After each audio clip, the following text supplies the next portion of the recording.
Velkommen til Stayactive. Jeg hedder Jonathan. I dag vil jeg introducere jer for vores anden teknikøvelse i serie 3, grundlæggende teknikøvelse. Vi i første omgang arbejder med vores kropsholdning og kropshandling for at udnytte tyngdekraft. Denne her gang der skal vi have fokus på vores skridtlængder. Fordi hvis man har en for lang skridtlængde, så har man tendens til, at benene igen kommer ud foran kroppen, og man risikerer at lande på hælen og bremse sig selv. Så vi vil gerne korte vores skridtlængde ned. Det gør man mest hensigtsmæssigt med at øge sin skridtfrekvens.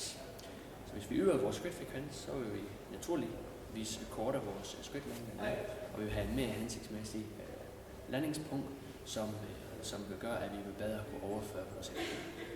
Det gør vi ved at løbe med en skridtfrekvens omkring de 180. Så igen så starter vi med samme udgangspunkt som første øvelse, det vil sige med fødderne parallelt ved hinanden, pegerne lige frem i hoftebredde. Herfra, der skal vi begynde at marchere på stedet. Det er så udsatte arme og ben og fremadrettet bevæger sig. Så kan vi gøre det til et løb på stedet.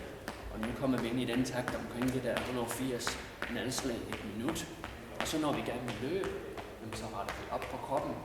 Vi løber med cirka det her skridtfrekvens på 180. Når vi gerne vil komme afsted, så læner vi os frem, og så begynder vi at løbe. Og så ved den skridtfrekvens, så vil vi være i stand til at kunne holde vores ben ind under vores krop og undgå at bremse os selv. Så igen, for at opsummere.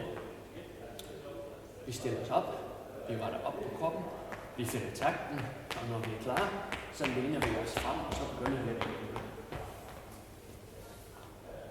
Det var den anden teknikøvelse. Jeg håber, I følger med næste gang.